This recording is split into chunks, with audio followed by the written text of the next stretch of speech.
Guys,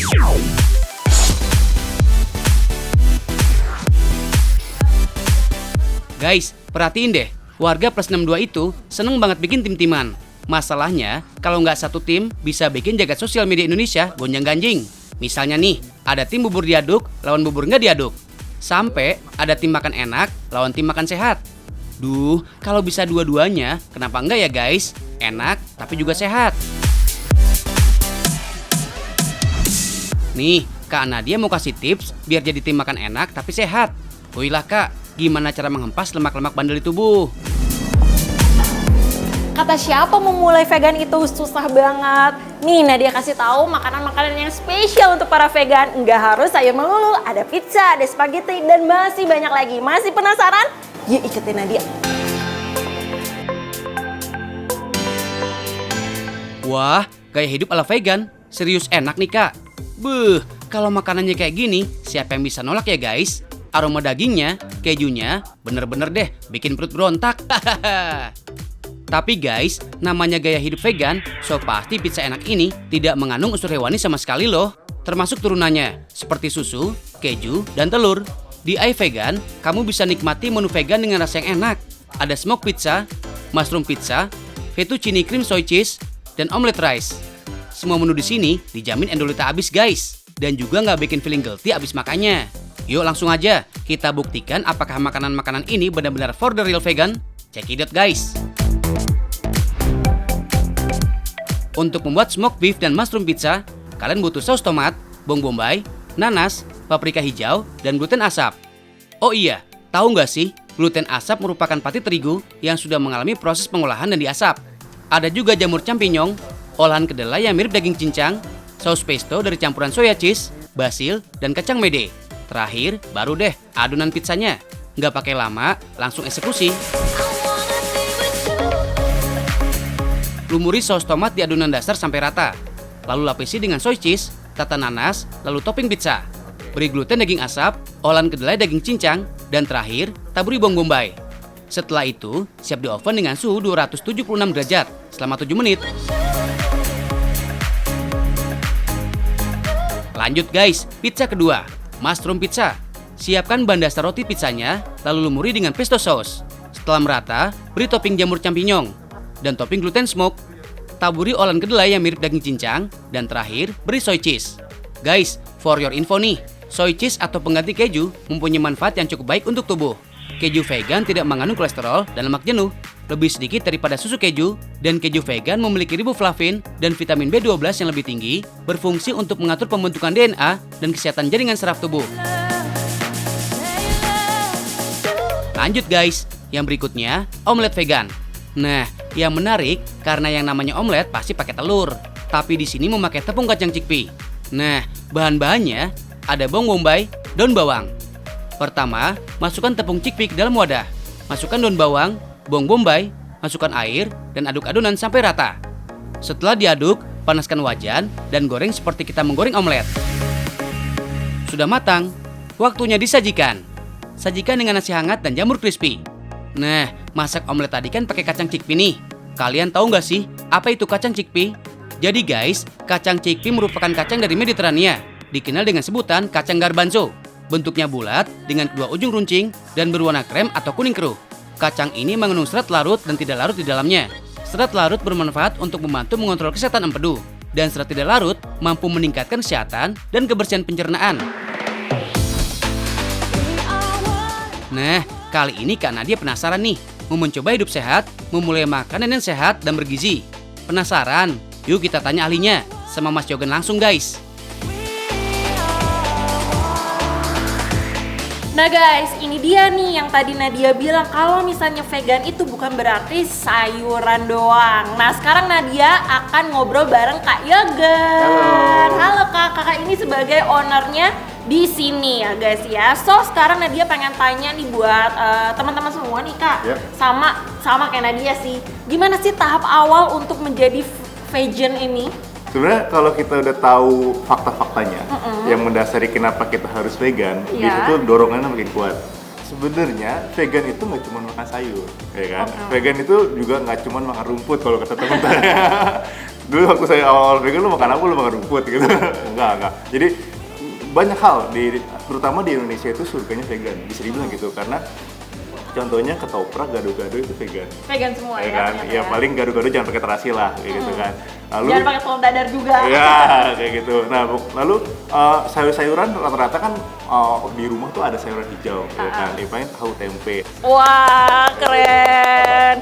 Oke, berarti dari situlah muncul inspirasi kakak membuat ini semua ya, guys. Jadi ini adalah pizza buatan kakak. Yap. Jadi ide-ide ini semua adalah vegan. Betul, Vegan nih, lihat. Dari sini Fettuccine. itu cheese terbuat dari soya. Tapi bentar. Tapi ini kan ada pizza juga nih ya guys. Cuman ini ada kayak dagingnya. Terus ini kayak ada telurnya. Nah, berarti ini semua bukan seperti apa yang teman-teman pikirkan. Guys, kalian tahu nggak sih bedanya vegetarian dan vegan? Kalau vegetarian, orang yang mengkonsumsi sayuran dan buah-buahan, namun masih mengkonsumsi turunan hewan seperti telur dan juga susu. Nah, kalau vegan, hanya mengkonsumsi sayuran, buah-buahan, kacang-kacangan, dan biji-bijian. Dan tidak mengkonsumsi turunan hewan sama sekali guys, termasuk madu. Ini bener-bener mirip banget. Jangankan penampilannya guys, tapi ini rasanya juga sama. Dan mayonesnya itu sama persis rasanya. Keren. Terbuat dari susu Soya. soya.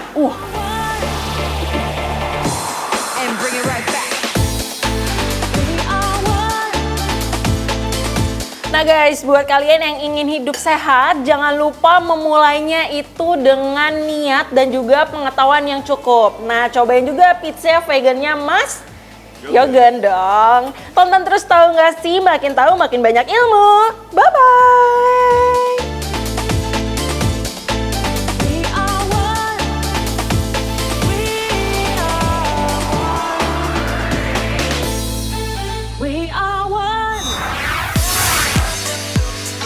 Guys, ada janda bolong sampai ikan cupang. Ada yang cuma bengong, lihat harga yang bikin kantong bolong. Iya. BTW guys, kalian tahu kan dua hal ini tuh lagi ngehits banget deh sekarang. Harganya jangan ditanya, sebagian sih udah mulai nggak masuk akal karena bisa mencapai puluhan juta rupiah. Gile, Sultan mah bebas ya guys.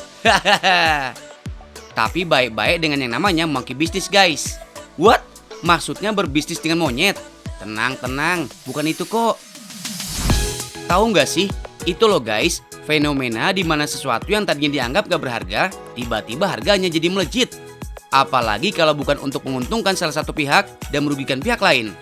Para milenial pasti inget deh beberapa hal yang pernah terindikasi sebagai monkey business. Seperti booming aglonema, gelombang cinta, tokek, burung lovebird, sampai batu akiksai yang harga kesemuanya tiba-tiba meroket karena banyak yang memburunya. Duh, suka sama sesuatu boleh-boleh aja sih, tapi jangan sampai ketipu juga ya guys. Eits, kita nggak mau bahas ikan cupangnya kok, tapi mau bahas tempat hidup si ikan hias pada umumnya. Bukan akuarium kaleng-kaleng guys, karena akuarium satu ini fancy abis deh.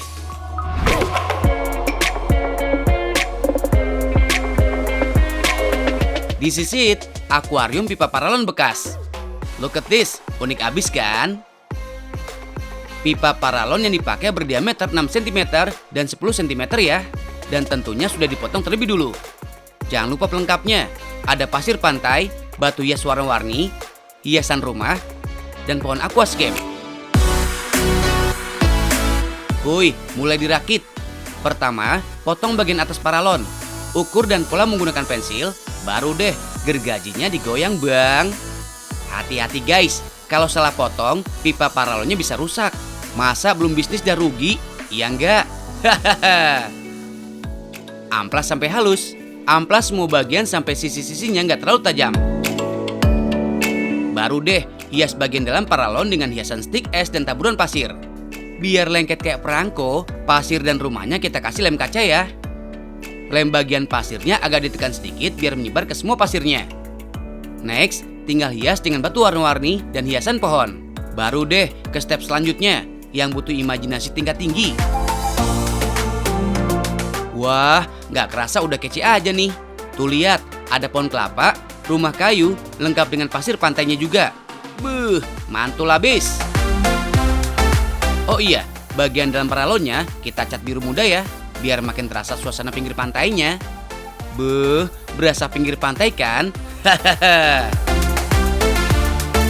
Biar makin kece, kita cat juga ya bagian luar paralonnya. Oh iya, cat yang dipakai adalah cat semprot yang biasa digunakan untuk mobil ya. Soalnya cat mobil lebih tahan air, tahan lama, dan cepat menempel di paralon.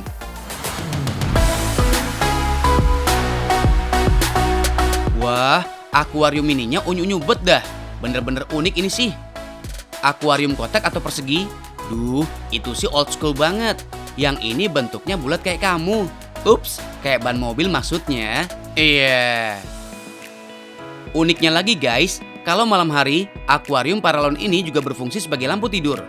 Buh, ini sih romantis abis. Iya nggak? Hehehe.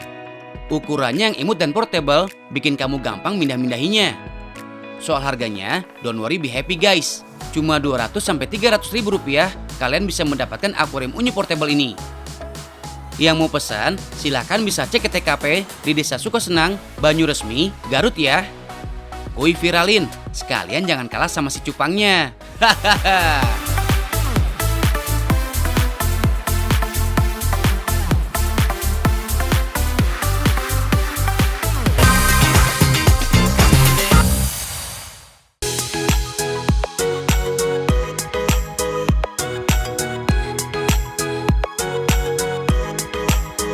Guys, anak warkop, mana suaranya? Well, ngabisin waktu sembari menikmati secangkir kopi, roti bakar, dan olahan mie instan emang best banget ya guys. Apalagi pulang beraktivitas, sejam 2 jam mana cukup.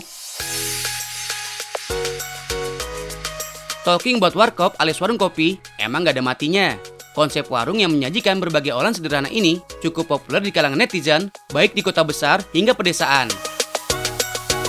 Selain menyajikan berbagai olahan menu yang murse, warkop juga dirasa sebagai tempat yang nyaman untuk dijadikan tempat nongkrong, mau sendiri atau bareng sohib guys.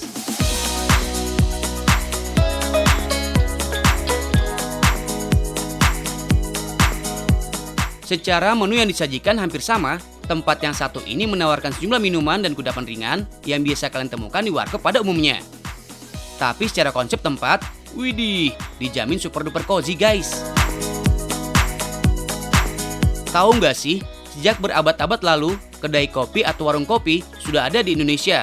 Tepatnya ketika India mengirimkan bibit biji kopi Yemen atau dikenal dengan Arabica kepada pemerintahan Belanda pada tahun 1696.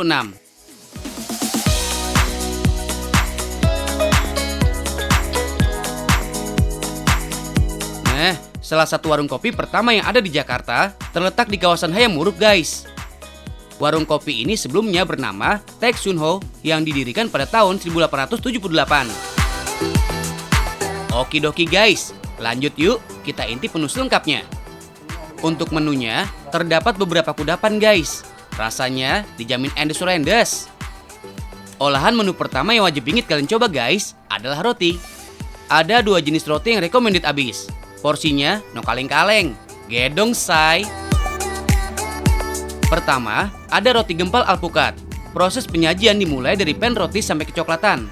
Diamkan sesaat, sembari dibolak-balik kurang lebih 15 menit. Angkat roti, olesi dengan coklat. Tambahkan lemburan alpukat, potong menjadi beberapa bagian. Timpa lagi dengan potongan alpukat dan sajikan.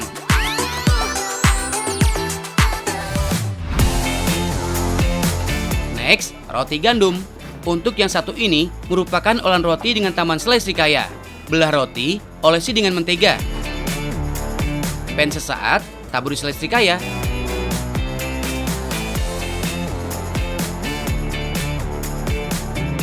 Potong, kemudian siram lagi dengan selai srikaya.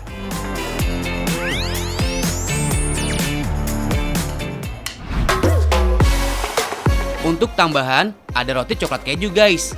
Siapkan roti, siram dengan kental manis. Beri taburan coklat dan parutan keju. Potong dan hidangkan.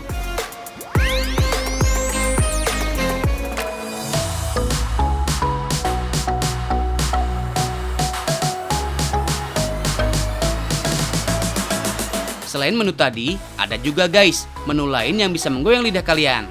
Mulai dari nasi goreng kokoho, mie goreng, dan kopi.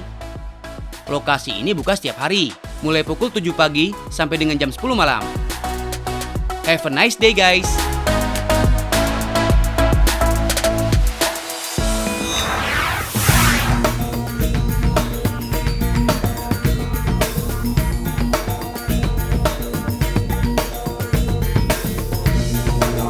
Hai guys, ini salah satu alasan wisata turis asing datang ke Bali ingin lihat budayanya. Sama Genki, aku juga orang asing, jadi saya senang lihat tarian-tarian tradisional Bali. Oh, dan sebentar lagi di dalam ada pertunjukan.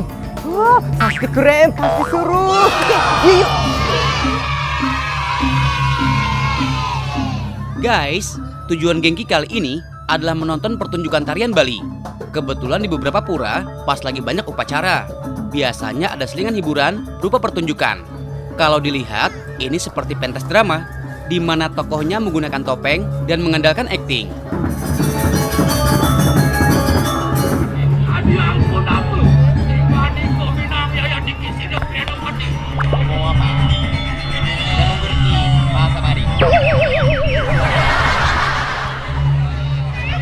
Tariannya sendiri berkisah tentang Raja Wijaya Kusuma yang meminta wahyu dari Dewa Siwa di Pura Dalam.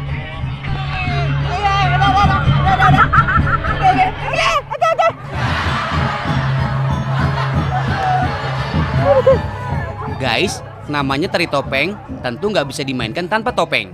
Demi mengenal lebih dalam, Genki mau ajak kalian untuk lihat langsung ke tempat pembuatannya.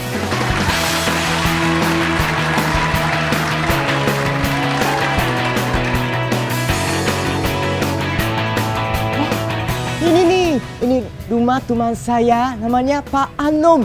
Wah, akhirnya ketemu ya. Oke, yuk. Konnichiwa. Kenalin nih, Pak Anom. Beliau seorang pembuat topeng yang udah melalang buana ke luar negeri. Puluhan tahun pengalaman dalam bidangnya, Pak Anom sering membagikan ilmunya ke orang-orang yang berminat.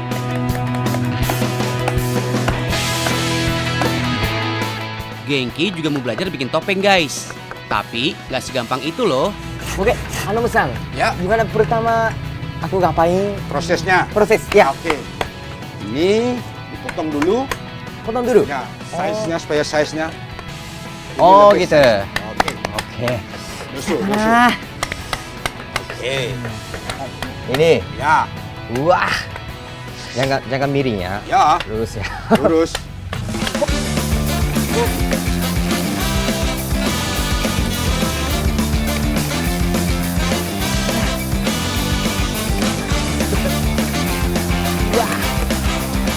Asal tahu aja nih guys, Pak Anom cuma butuh waktu 2 menit, kalau Genki bisa 2 jam.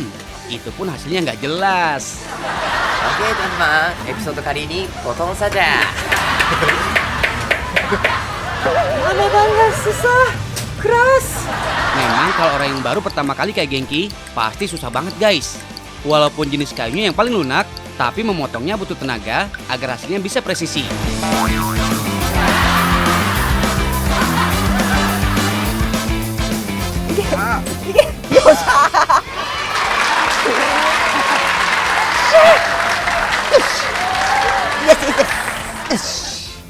Oke, sudah selesai.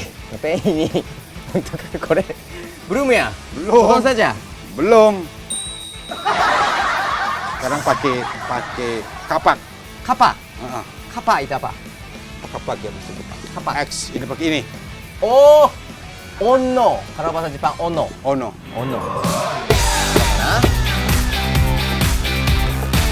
Wajar aja ya, Pak Anom bisa jadi maestro topeng Bali. Usia beliau sudah 50 tahun. Tapi belajarnya sejak beliau umur 10 tahun guys. Genki, Hei. ini cukup lama ini. Masih Iya. lama. Ya, masih Untuk lama ya. prosesnya, supaya Genki cepat mengerti. Ya. Ini bisa dilanjut Ki. Oh gitu. Ya. Wah ini ya. Ya. Oh. Pakai pahat sekarang. Pakai ini. Udah, udah.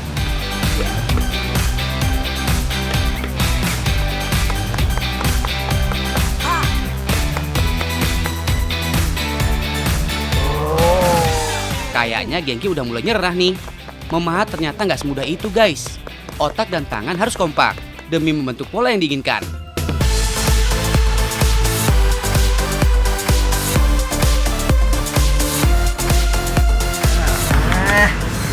Ini lama banget. Lama? Aku lama banget, mungkin mau 1 tahun kemudian ya. Selesai. Iya. Nah, coba lagi. Jadi mau saya lanjut melukis. Oh, mau coba di Iya. lukis. Ya. Onegaishimasu. Ya. Arigatou. Arigatou gozaimasu. Ya. Ini ya. Gimana, Genki? Hai. Gimana? Bagaimana? Oh, bisa dong, bisa dong.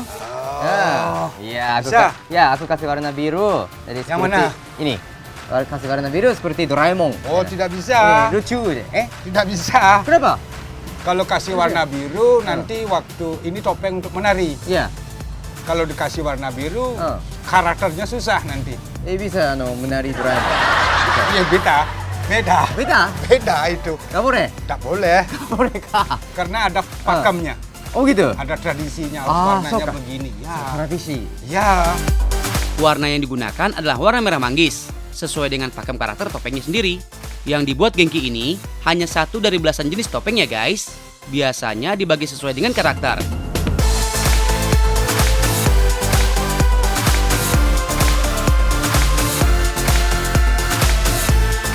Seorang seniman topeng nggak lengkap kalau nggak bisa menari. Begitu pula sebaliknya. Gak hanya nari aja, tapi harus bisa bikin topengnya juga agar lebih menjiwai peran. Seperti Pak Anom yang bisa semuanya.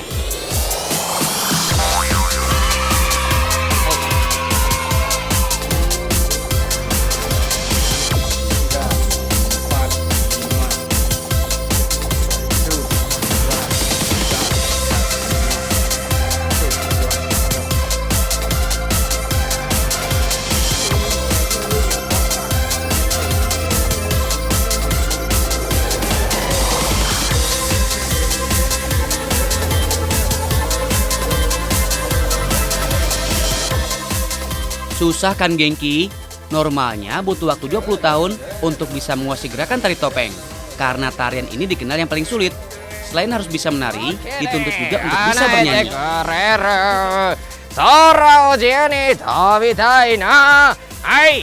Barim barim bambu.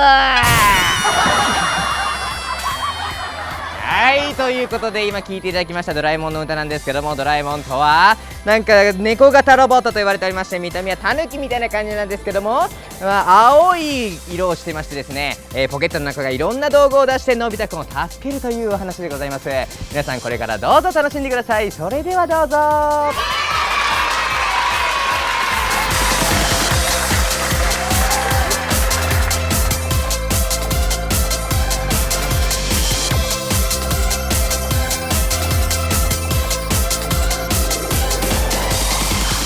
Oke, gimana guys? Penampilan saya versi Jepang. Bagus kan? Gimana, Bapak? Lumayan. Lumayan. Lumayan. Lumayan, Oke, aku lumayan. jadi penari topeng ini. Ya, bisa. Bisa. Bisa. Oke, Bisa. sukses. Lumayan, ya. Aku mau performance di Jepang Yap. juga ya. Yap, Ya, pasti. Oke, Yap. terima kasih. Oke, jangan lupa nonton terus. Tahu nggak sih? Makin tahu makin banyak ilmu. Dadah.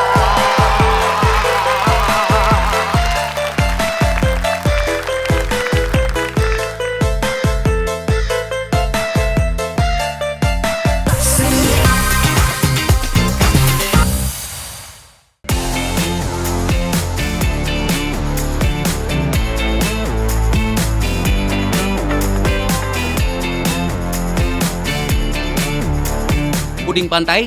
Cek. Guys, ceritanya sih lagi santai kayak di pantai. Namanya puding pantai ala tahu nggak sih? Aduh, jadi pengen piknik nggak sih? Bahannya nggak ribet kok. Bagi bahan menjadi 3 lapis. Lapis bening, lapis coklat, dan lapis susu. Nah, untuk lapis bening ada bubuk agar-agar, gula pasir, pasta vanila, dan air. Lapis coklat dengan menambahkan susu full cream, bubuk coklat, dan tepung jagung. Nah, kalau yang lapis susu, pakai susu full cream dengan takaran yang lebih banyak. Bahan yang terkandung dalam puding membantu melancarkan pencernaan dalam tubuh guys. Puding dikenal dengan rasa yang manis dan lembut ya. Padahal puding pertama kali rasanya gurih loh. Puding berasal dari bahasa Prancis, boudin, artinya sosis darah. Sedangkan dalam bahasa Latin disebut botellus, artinya sosis kecil. Nah, abad ke-17, puding di Inggris ada dua rasa guys, gurih dan manis. Abad ke-18, puding udah nggak terbuat dari daging lagi deh. Nah, abad ke-19, puding berkembang dengan rasa dan tampilan yang berbeda. Tampilan puding jadi makin kekinian, dengan aneka topping yang menarik ya guys. Kalau yang satu ini sih, topping untuk hiasan. Ada biskuit sebagai pantai, kelapa kering ceritanya jadi buih air, jelly blueberry disulap jadi lautnya, dan toko Kao Jip dari fondant guys.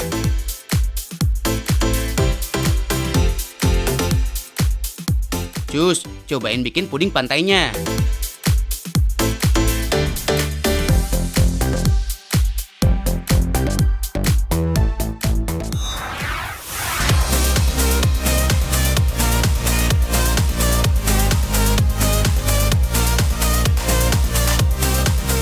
Kalau udah kangen-kangennya, masih ada menu kedua nih guys. Cocok banget buat kamu yang lagi lapar dan butuh asupan energi instan. Ayo yang masih menjauh, segera merapat. Yang belum dekat, nanti juga rindu bakal mendarat. Ai kamu.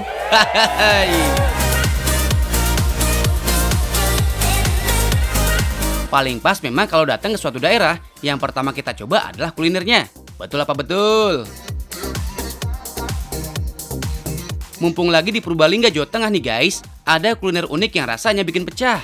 Tuh lihat aja, tampilannya juga nggak kalah nyentrik ya. Yes, namanya Seroto Klamut. Artinya sih, seroto kelapa muda. Seroto itu sebutan lain untuk soto guys. Nah, yang membuatnya berbeda adalah penyajiannya menggunakan batok kelapa ya guys. Kalau biasanya makan soto ada bihunnya, kali ini diganti dengan daging kelapa muda guys. Kebayangkan perpaduan rasa kelapa dan kuah soto yang seger bener. Seroto terbuat dari kacang tanah, gula merah, daun seledri, kemiri, merica, bawang putih, kunyit, garam, penyedap dari tulang sapi sumsum, daun bawang, daging kelapa muda yang udah dikukus, daging sapi, toge, dan ayam. Bumbu diolah dengan cara tradisional kayak gini nih, yang bikin rasanya berbeda dan khas. Anyway guys, hampir di setiap wilayah Indonesia ada yang namanya soto sebagai kulinernya ya. Meski penyebutannya juga beda-beda, dari soto, seroto, sampai coto dengan cita rasa kearifan lokal masing-masing. Rasa dan penyajiannya juga beda-beda guys. Persamaannya ada pada kuah dengan ciri khas bumbu rempahnya. Seroto Klamut ini perpaduan ketupat dan daging kelapa muda. Daging pada buah kelapa punya kandungan serat tinggi. Pastinya menyehatkan sistem pencernaan dan membantu pemecahan lemak tuh. Seroto Klamut yang ada di desa Toyarja, Kabupaten Purbalingga, Jawa Tengah ini makin hits karena rasa kenyal dari daging kelapa muda dan kuah kaldunya guys. Makin lengkap dengan minuman es jondol. Maksudnya sih es kacang hijau cendol. Berbeda dengan cendol pada umumnya ya. Jondol terbuat dari ekstra kacang hijau dan kuahnya bukan dari santan, tapi dari susu full cream. Kebayangkan perpaduan rasanya makin pecah.